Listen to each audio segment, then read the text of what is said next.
Welcome back friends, प्रियम commerce classes में आप लोगों का बहुत बहुत स्वागत है।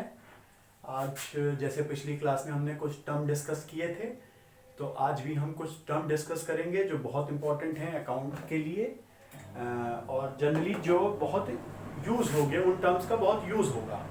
ठीक है, और बार बार वो टर्म रिपीट होंगे तो आपको पता होना चाहिए कि उन टर्म का मतलब क्या है।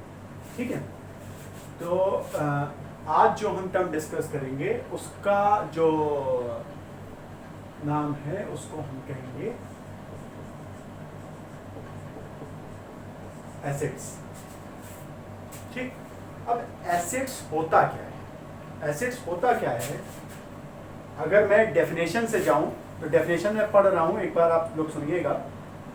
Anything which is in the possession or is the property of the business enterprise including the amount due to it। ठीक, अब अगर आप इस डेफिनेशन में देखेंगे तो मैं आपको 3 पॉइंट बता दे रहा हूं। उन 3 पॉइंट अगर वो कवर होते हैं तो वो चीज एसेट होती है। पहला पॉइंट ये है कि उसकी कुछ वैल्यू होनी चाहिए। ठीक, जो भी चीज है उसकी कुछ वैल्यू होनी चाहिए।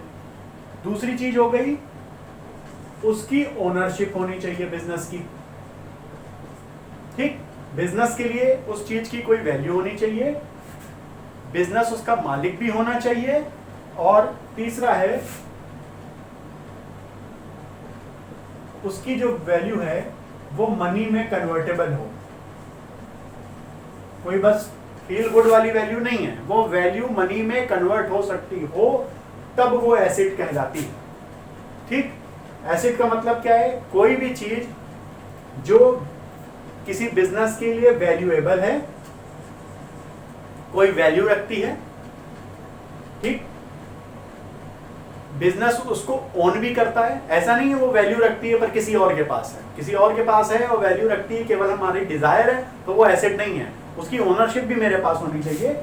और वो जो भी वैल्यू है, ठीक, वो वैल्यू फीलिंग वाली वैल्यू नहीं होनी चाहिए, वो ऐसी होनी चाहिए जिसको मनी टर्म में कन्वर्ट किया जा सकता हो। तो वो जो चीज है उसको एसेट वो चीज एसेट कहलाती है। ठीक है, एग्जांपल दें तो आपको बेहतर समझ में आ जाएगा। लैंड एंड बिल्डिंग, अगर बिजनेस के पास कोई लैंड या बिल्डिंग है तो वो उसका एसेट है। अभी एसेट के भी कई ब्रेकअप होते हैं। ठीक है, बिजनेस के पास फर्नीचर है, वो उसका एसेट है। बिजनेस के पास एसी है, एयर कंडीशनर है, वो उसका एसेट है। ठीक, बिजनेस के पास लैंड एंड बिल्डिंग हो गया, फर्नीचर हो गया, एसेट है। कार है, ठीक, वो उसका एसेट है। ठीक, तो ये सारी चीजें बिजनेस के लिए एसेट होती है। अब एसेट में भी 2-3 क्लासिफिकेशंस हैं, दो तीन ब्रेकअप है। ठीक है, एसेट की डेफिनेशन में हम लोगों ने क्या कहा?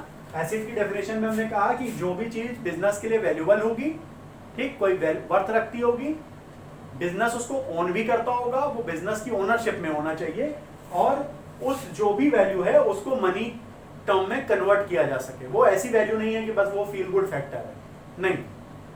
ठीक है, उसको मनी टर्म में कन्वर्ट किया जा सकता, तो वो एसेट कहलाएगी। एग्जांपल बता दिया, लैंड एंड बिल्डिंग, किसी बिजनेस के पास अपनी लैंड एंड बिल्डिंग है, कार है उसके पास, फर्नीचर है, एसी है, ये सब लैंड, ये सब उसके एसेट हो गए। अब एसेट के जो है, अच्छा एक चीज और है, अगर कोई अमाउंट बिजनेस को लेना है किसी से, अमाउंट, फिर से सुनिएगा, कोई भी पैसा जो बिजनेस को लेना है, या दूसरे टर्म्स में हम कह सकते हैं बिजनेस ने किसी को उधार दिया है, ठीक, वो भी एसेट ही कहलाता है। क्यों? क्योंकि वो बिजनेस के लिए वैल्यूएबल है। भाई किसी को उधार दे रखा है, वैसे ही तो नहीं है। ओनरशिप भी बिजनेस की है, बिजनेस ही उसको ओन करता है, बिजनेस ने ही उधार दिया है, तो जाहिर सी बात है उस उधार का ओनर भी बिजनेस है, और वो जो उधार दिया है वो मनी टर्म में कन्वर्ट भी हो सकता है, मनी टर्म में मेजरेबल भी है, मेजर भी कर सकते हैं आप उसको मनी टर्म में। ठीक है, इसलिए कोई उधार, अच्छा इससे आपको समझना चाहिए कि जो हमने पढ़ा था डेटर, डेटर क्या होता है? जब एक पार्टी दूसरे पार्टी को उधार देती है, ठीक, तो जिस पार्टी ने उधार दिया है, और फिर से हम चलिए डिस्कस कर लेते हैं। ए ने बी को उधार दिया, ठीक, तो ए के लिए जो बी है वो डेटर है, ए के लिए ये जो आदमी है ये डेटर कहलाएगा, ठीक। या हमने बिल रिसीवेबल का कॉन्सेप्ट पढ़ा था, ठीक है, वो पिछले वाले वीडियो में आप जाके देख लीजिएगा, उसको दोबारा डिस्कस करने में समय काफी खराब होगा, ठीक है। तो ए ने बी को अगर उधार दिया है तो ए जो बी है वो ए का डेटर है, ठीक। तो एसेट हर वो चीज है जो वैल्यूएबल है, ओनरशिप है, मनी, और मनी में मेजर की जा सकती है, कन्वर्ट हो सकता है, गलत वर्ड हो, मनी में अब चेक कर लीजिएगा, मनी में मेजर की जा सकती है, वो चीज एसेट कहलाएगी। इसके साथ साथ आपको जैसे कुछ एग्जांपल मैंने बता दिया, लैंड एंड बिल्डिंग, कार, और ये सब तो आप आसानी से सोच सकते हैं। पर एक वो चीज है जो अगर मान लीजिए एक पार्टी ने दूसरी पार्टी को उधार दिया, तो वो जो उधार दिया गया है वो भी जिस पार्टी ने दिया उसके लिए वो एसेट है। क्यों? क्योंकि वो आगे चल के फ्यूचर में उससे रिकवर करेगा, पैसा लेगा उससे वो, ठीक, उसकी ओनरशिप है। तो वो जो उधार है उसको भी हम एसेट ही बोलेंगे, ठीक है। अब वो उस एसेट का नाम क्या होता है? वो होता है डेटर। अब एसेट के हम ब्रेकअप पढ़ लेते हैं। जो एसेट का ब्रेकअप है, इसके दो ब्रेकअप होते हैं, ठीक। एक होता है नॉन करेंट और दूसरा ब्रेकअप होता है करेंट, ठीक। ये एसेट के ही ब्रेकअप हैं, ठीक। अब नॉन करेंट क्या होता है ये समझ लीजिए।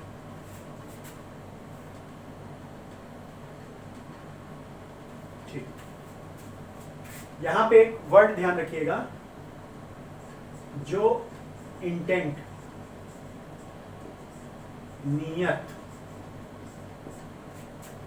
यहां जो नियत होगी वो होगा use in continuous use in business. Non current का मेन चीज होती है, हमारी नियत जो होती है वो ये होती है कि हम उस चीज को कंटिन्यूअसली बिजनेस में इस्तेमाल करेंगे। इसका एक बहुत अच्छा एग्जांपल जब हमने गुड्स डिस्कस किया था तब भी हमने आपको बताया था। क्या होता है कि जब हम कोई चीज खरीदते हैं, कोई सामान खरीदते हैं for the purpose of sale, कि हमें खरीद के बेचना है, तो उसको हमने कहा था वो चीज हम ट्रेड करने के लिए खरीद रहे हैं, ठीक। तो वो हमारा गुड्स कहलाता है। तो जो गुड्स होता है वो नॉन करेंट नहीं हो सकता। क्यों नहीं हो सकता? क्योंकि वहां नियत क्या है? खरीद के बेचना है। वहां हम उसको कंटिन्यूअसली यूज नहीं करेंगे। हम बिजनेस में, अपने बिजनेस में हम उसको यूज नहीं करने वाले, केवल हम खरीदेंगे और बेचेंगे। तो वो चीज नॉन करेंट नहीं है, वो चीज करेंट है। उस वीडियो में अगर आप जाके देखेंगे तो मैंने बताया था एक फर्नीचर की दुकान है, अगर उस फर्नीचर की दुकान वाले ने एसी खरीदा है तो एसी वो क्या करेगा? Continuous use in business. उसकी नियत क्या थी? उसकी इंटेंट क्या थी? कि हम इस चीज को इस्तेमाल करेंगे कंटिन्यूअसली अपने बिजनेस में, ठीक। तो जब ये नियत के साथ खरीदा गया था कि कंटिन्यूअसली हम बिजनेस में इस्तेमाल करेंगे तो वो कहलाएगा नॉन करेंट। और यही अगर वो फर्नीचर खरीदता, फर्नीचर की दुकान है, एसी ना खरीद के फर्नीचर खरीदता ताकि उसको बेचना है, उसकी इंटेंट क्या है? टू रीसेल, रीसेल गलत वर्ड है, टू सेल। उसको उसने खरीदा कि सेल कराए, कि सेल करने के लिए, उसको हम कहते हैं करेंट, ठीक। नियत जो है, इंटेंट, ये इंपॉर्टेंट है।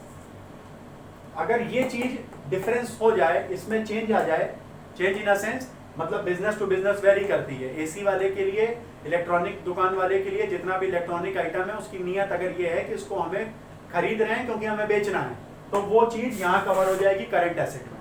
यही अगर कोई उसकी नियत में फर्क आ जाए और वो कहे कि नहीं इसको बेचना नहीं है, इसको हमें कंटिन्यूअसली यूज करना है बिजनेस में, तो वो चीज यहाँ कवर हो जाएगी करंट के अंदर, ठीक। तो करंट और नॉन करंट में जो बेसिक फर्क होता है वो नियत का होता है। अगर नियत है for continuous use in business कि हमें उसको बिजनेस में लगातार यूज करना है, तो वो नॉन करंट कहलाएगा। और अगर आप बेचने के लिए खरीद रहे हो तो चीज करंट कहलाती है, ठीक। अब करंट के दो पार्ट हो जाते हैं, नॉन करंट के, सॉरी, टेंजिबल, इनटेंजिबल, ठीक। टेंजिबल वही चीज हो गई जो चीज आपको दिख सकती है, जिस चीज को आप छू सकते हो। लैंड एंड बिल्डिंग, फर्नीचर, ये सब टेंजिबल। नॉन करंट में एसेट के अंदर नॉन करंट के अंदर टेंजिबल कहलाएगा।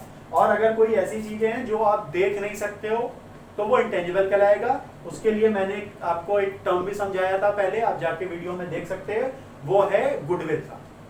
ठीक, कि गुडविल क्या चीज होती है। तो अगर गुडविल है फर्म की तो वो इंटेंजिबल कहलाएगी। इंटेंजिबल मतलब एसेट के अंदर नॉन करंट और नॉन करंट के अंदर इंटेंजिबल।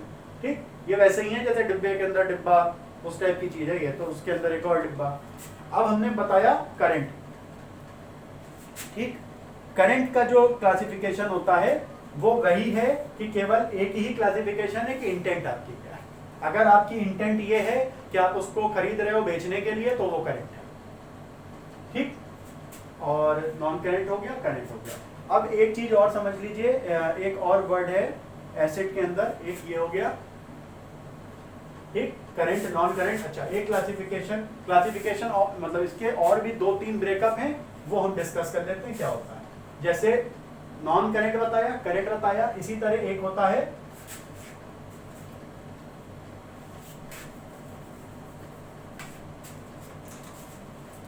नॉन करंट, करंट, एक होता है फिक्टिशियस।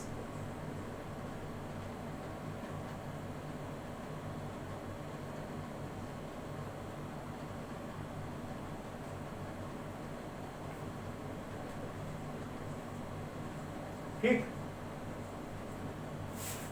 इसमें थोड़ा सा आपको ये ऑड लग सकता है, पर फिलहाल ये जानने के लिए समझ लीजिए ये वो एसेट हैं जो आप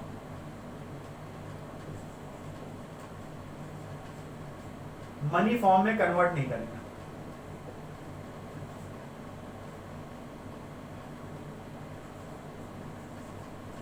ठीक, अब आप कहोगे मनी फॉर्म में कन्वर्ट नहीं हो सकता तो ये एसेट क्यों है। ये कुछ प्रैक्टिकल रीजंस के कारण इनको एसेट के अंदर क्लासिफाई किया जाता है। अगर आप उस सेंस में देखो तो ये एज इट इज एसेट नहीं है, पर कुछ प्रैक्टिकल रीजंस हैं जो आप जब आगे पढ़ोगे तो बेहतर आप समझ जाओगे, तो वो एसेट फॉर्म में क्लासिफाई हो सकते हैं। इसके एग्जाम्पल जरूर याद कर लीजिएगा बुक से। ठीक, क्योंकि आप जब 11th के एग्जाम में अपीयर होंगे तो इसके एग्जाम्पल बहुत पूछे जाते हैं। फिक्टिशियस एसेट के एग्जाम्पल बताइए। ठीक, तो वो आपके लिए इंपॉर्टेंट है। फिलहाल अगर फिक्टिशियस एसेट पूछा जाए तो ये समझ लिए ये वो एसेट हैं जो मनी फॉर्म में कन्वर्ट नहीं किए जा सकते हैं। मतलब इसको बेचने से फर्म को कुछ पैसा नहीं मिल सकता। मनी फॉर्म में कन्वर्ट नहीं होने का मतलब ये है। ठीक है, इसको बेचने पे फर्म को पैसा नहीं मिलेगा।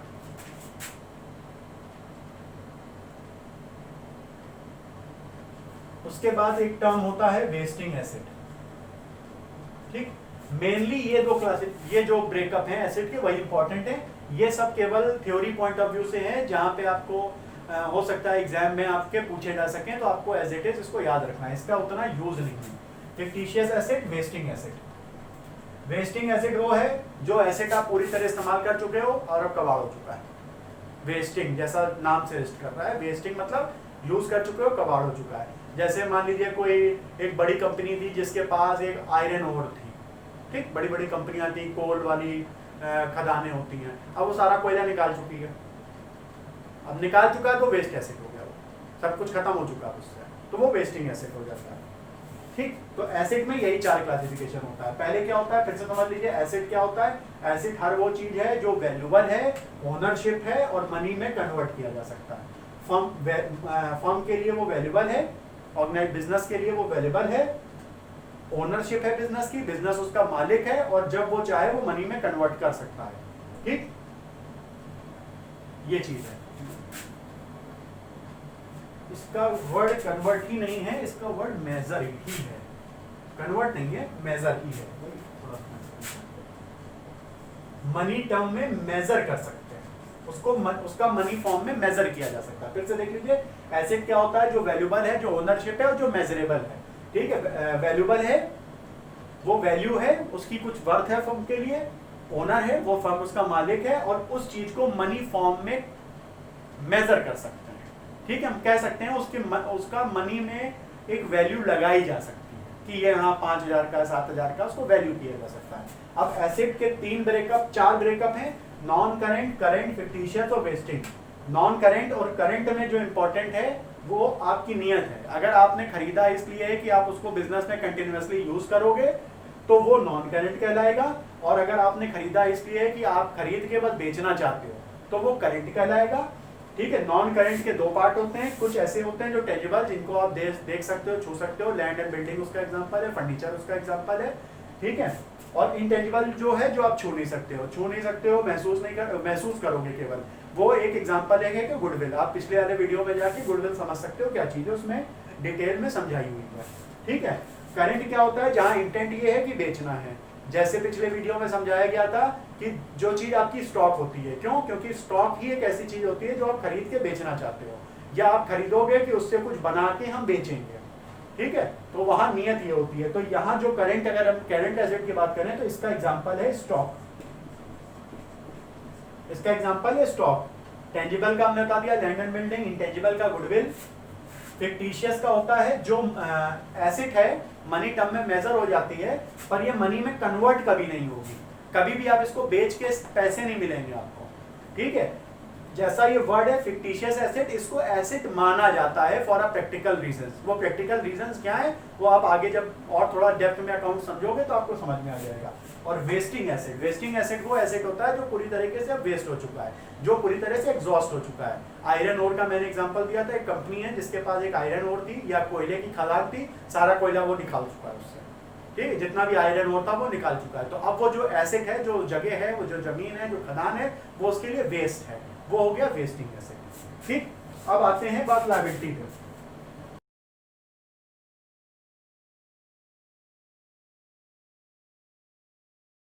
ठीक, जिस तरह हमने एसेट पढ़ा था, एसेट के लिए कोई भी अगर चीज बिजनेस के लिए एसेट है तो तीन चीज होनी चाहिए, वैल्यूएबल होनी चाहिए, ओनरशिप होना चाहिए, और मनी फॉर्म में वो मेजरेबल हो, उसको मनी टर्म में आप मेजर कर सकते हो। ऐसा नहीं है कि बस आपको अच्छा है वो, उसके कोई मनी फॉर्म में आप उसको मेजर जरूर करता है। इसी तरह लायबिलिटी क्या चीज होती है। ठीक, लायबिलिटी क्या चीज होती है,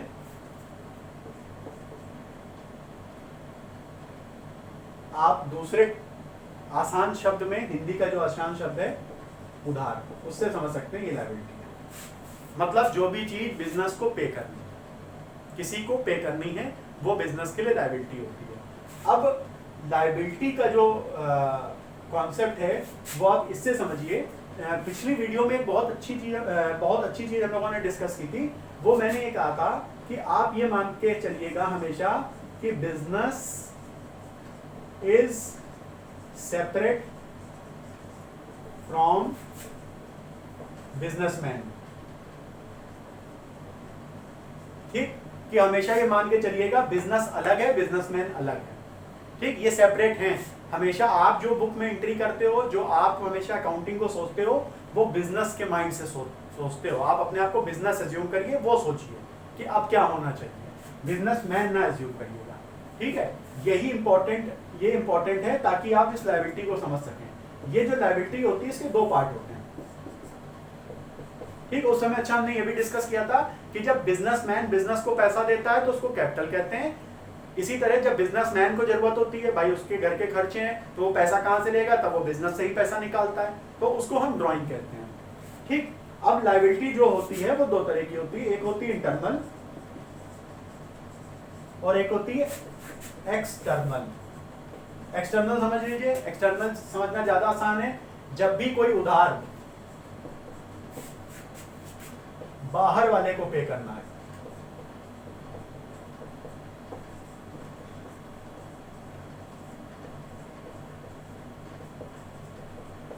वो एक्सटर्नल लायबिलिटी कहलाती है। कोई भी उधार बाहर वाले को, किसी बाहर पार्टी को पे करना है, वो एक्सटर्नल कहलाती है। अब बाहर वाला कौन होता है, तो ये समझ लीजिए कि भीतर वाला कौन है, इंटरनल वाला कौन है, तो समझ में आ जाएगा। इसके अलावा जो कोई भी है वो बाहर वाला है।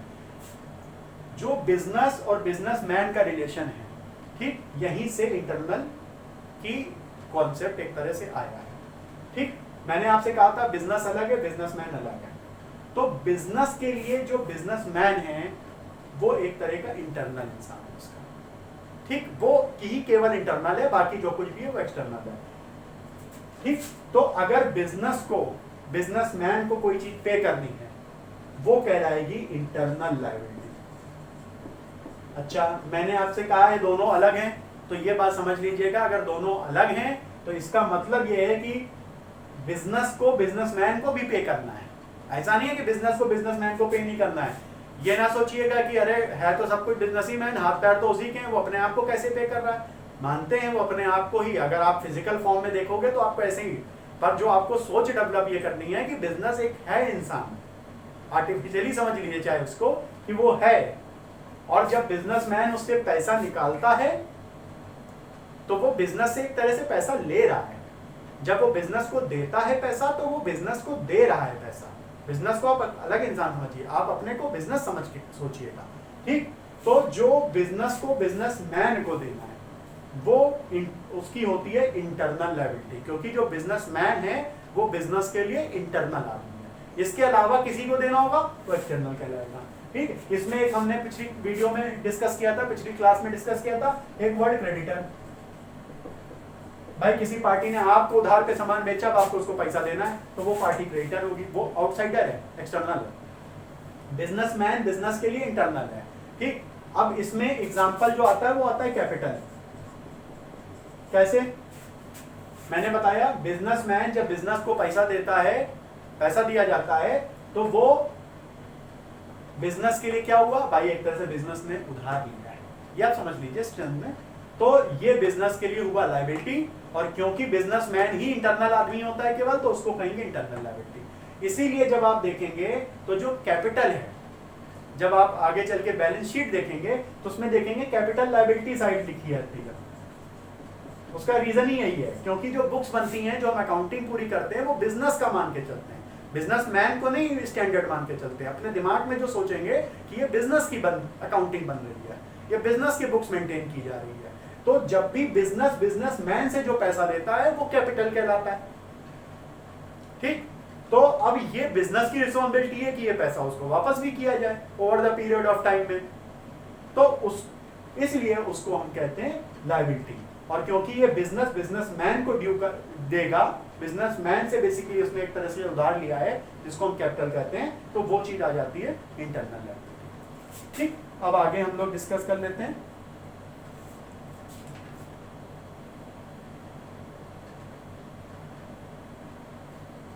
ये जो बेसिस डिस्कस का हुआ, ये फ्रॉम द पॉइंट ऑफ ये हुआ कि पोजीशन, कि जो जिस आदमी को दे रहे हैं वो इंटरनल है कि एक्सटर्नल है। हमारा बिजनेस के लिए बिजनेसमैन इंटरनल होता है, और जो किसी भी और पार्टी को पेमेंट हो रहा है वो एक्सटर्नल हो गया।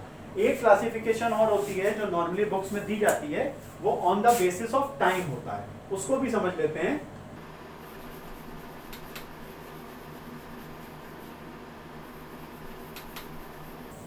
ठीक है, कि ये जो आपने एक्सटर्नल देखा, ठीक, इंटरनल एक्सटर्नल दो था ना, तो ये जो एक्सटर्नल था ये आप समझ लीजिए, ठीक है। इसके दो पार्ट कर लीजिए आप, नॉन करंट और करंट, ठीक। अभी आप बस इतना समझ लीजिए, जो विद इन, हालांकि इसकी डेफिनेशन में चेंजेस आए हैं, पर वो कंपनी एक्ट के रिस्पेक्ट में ज्यादा चेंज आए। तो आप ये देख लीजिए, जब विद इन 1 ईयर पेमेंट होना है,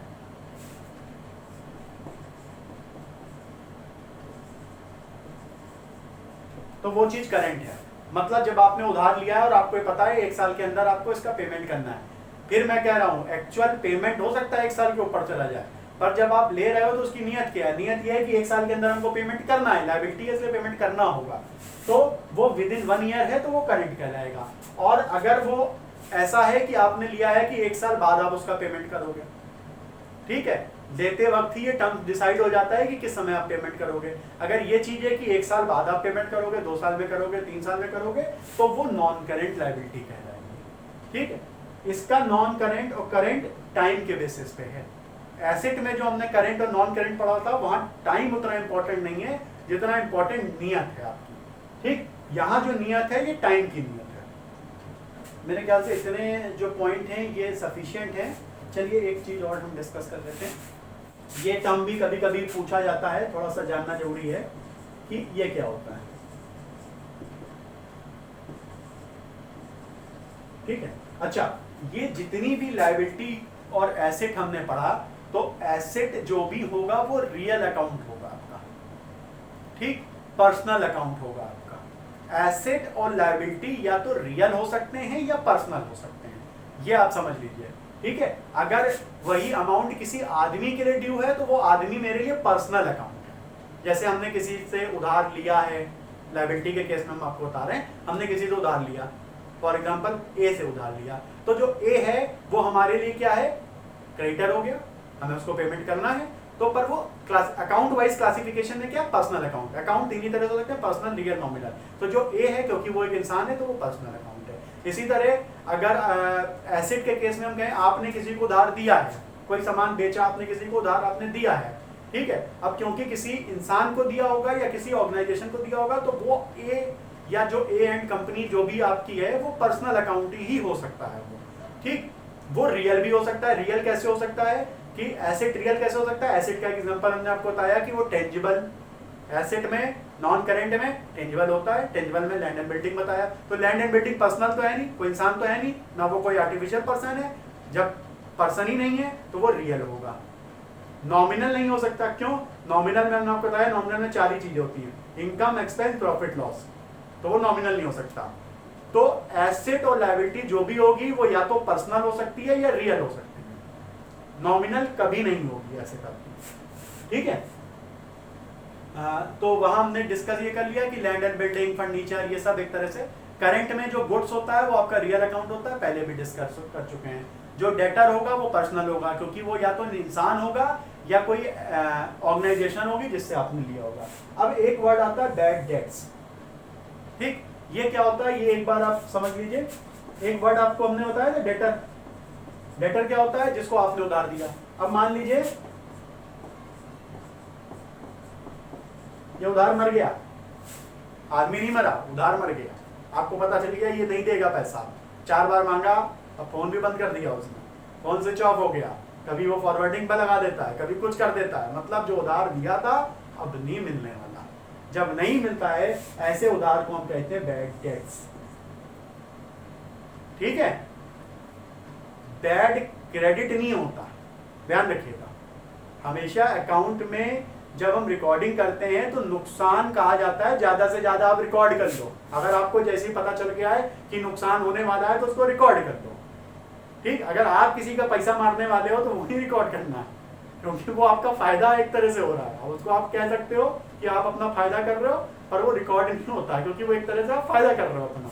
पर जो आपका उधार है, जो मर गया उधार, ठीक, वो आपका नुकसान हो रहा है। अकाउंट में जब भी हम अकाउंटिंग करते हैं तो कोशिश करते हैं जितना भी ज्यादा से ज्यादा हमारा नुकसान हो रहा है उसको हम रिकॉर्ड करते हुए चलें, फायदा नहीं नोट करना रहता है।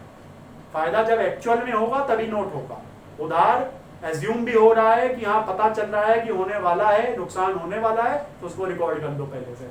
इसीलिए अगर कोई उधार हमने किसी को दिया है और हमको ऐसा पता चल रहा है कि अब वो नहीं देगा, 4 बार 5 बार हो चुका है, अब वो फोन बजता है तो कोई और बंदा फोन उठाता है, वो कहता है नहीं, बाहर गए हुए हैं, मोबाइल घर पे छोड़ गए, तो आप समझ जाइए उधार बनने वाला है। तो कोई भी नुकसान होने वाला है तो उसको रिकॉर्ड करना जरूरी है। इसीलिए बैड डेट टर्म पढ़ाया जाता है, बैड क्रेडिट टर्म नहीं होता किसी तरीके से कहीं पे भी, ठीक है। कि आप पैसा मारने वाले हो तो आप उसको कहीं लिखो, नहीं, मारने वाली चीज जो आप खुद मार रहे हो वो आपका नुकसान नहीं होने वाला है। अकाउंट्स कहता है जो भी नुकसान होने वाला है, आपको दिख भी रहा है कि होने वाला है फ्यूचर में, अभी हुआ नहीं है, पर उसको रिकॉर्ड करना है। और फायदे के लिए क्या कहता है, जब तक हाथ में ना हो जाए तब तक रिकॉर्ड नहीं करना है। तो 2 अलग अलग स्टैंडर्ड है प्रॉफिट और लॉस को रिकॉर्ड करने का। तो जो बैड डेट होता है वो जो भी उधार आपने किसी को दिया है, वो अगर पैसा मर गया, पैसा मरा है, आदमी नहीं मरा, ठीक है, किसी भी कारण से पैसा अगर आपको नहीं अब मिलने वाला है और आपको ये बात लग रही है कि अब नहीं मिलेगा, तो उसको हम कहते हैं बैड डेट्स। इसको रिकॉर्ड इसीलिए करना पड़ता है क्योंकि अकाउंट ये कहता है जो भी नुकसान होने वाला है, आपको आभास हो गया है कि नुकसान होगा, तो उसको रिकॉर्ड कर दो। प्रॉफिट के केस में ऐसा नहीं होता। प्रॉफिट के केस में कहता है जब तक हो ना जाए तब तक रिकॉर्ड नहीं करना है, ठीक। तो एक बैड डेट्स हो गया। अच्छा, क्योंकि मैंने कहा ये बैड डेट नुकसान होता है, लॉस होता है एक तरह का, तो अकाउंट कैसा होगा बता दा, पर्सनल, रियल, नॉमिनल। नॉमिनल क्या होते हैं, सारे एक्सपेंसेस, सारे इनकम, सारे प्रॉफिट, सारे लॉस। तो ये जो लॉस हो रहा है इस कारण से ये नॉमिनल अकाउंट है। जो बैड डेट है वो नॉमिनल अकाउंट है आपका, ठीक है। और अगर आप टर्म देखना चाहेंगे तो बाकी और कितने और इम्पोर्टेंट टर्म नहीं है, जो हैं भी तो अगर आप अपनी बुक में देखेंगे तो आपको पढ़ने से समझ में आ जाएगा, वरना फर्दर जैसे जैसे हम पढ़ाएंगे वैसे वैसे आपको उन टर्म को डिस्कस भी करते चलेंगे। ठीक है, आज की क्लास या ये वीडियो देखने के लिए बहुत बहुत आपका धन्यवाद। चैनल को सब्सक्राइब करिएगा, ज़्यादा से ज़्यादा लोगों को जिनको आपको लगता है अकाउंट्स पढ़नी है और आपको मुझसे बेहतर समझ में आ रहा है, मेरे पढ़ाने का स्टाइल आपको अच्छा लग रहा है, तो उनको भी रिकमेंड करिएगा कि वो भी चैनल पे आएँ, यहाँ से अकाउंट की क्लासेस देखें और इसको समझें। समझने के साथ साथ आपको खुद भी अपनी बुक में देखना है। ये जो मैं आपको पढ़ा रहा हूँ ये एक सप्लीमेंट्री है, एक तरह से सप्लीमेंट्री इन द सेंस ये केवल आपको एक प्लेटफॉर्म प्रोवाइड किया जा रहा है कि जो चीज़ अगर आपको समझ में नहीं आ रही है तो आप समझ सकते हो। मेहनत आपको ही करनी पड़ेगी, अगर आप मेहनत नहीं करते हो और केवल जो मैं पढ़ा रहा हूँ बस इसी पे करते हो, सेल्फ स्टडी नहीं करते हो, तो आप एक्सपेक्ट मत करिएगा कि आपके किसी भी तरीके से नंबर अच्छे आ जाएंगे। नॉलेज भी आपको 50 ही रहेगी, क्योंकि नॉलेज असल में आती तब है जब आप किसी चीज़ का प्रैक्टिकल में अप्लाई करते हो। तो अपनी बुक को जरूर रेफर करिएगा, मेरे पढ़ाने के बाद अपनी बुक में यही सब टॉपिक देख के उसको पढ़िएगा, उसके क्वेश्चन लगाइएगा। क्वेश्चन हम भी डिस्कस करेंगे, जब डिस्कस करेंगे तो आपके पास बहुत सारे इलस्ट्रेशंस होंगी आपकी बुक में, उसको आप कर सकते हो। जो मटेरियल हमें प्रोवाइड करना होगा वो मटेरियल हम भी आगे चल के आपको प्रोवाइड करेंगे। ठीक है, क्लासेस देखने के लिए बहुत बहुत आपका थैंक यू और दूसरों को भी रिकमेंड करिएगा। Thank you very much.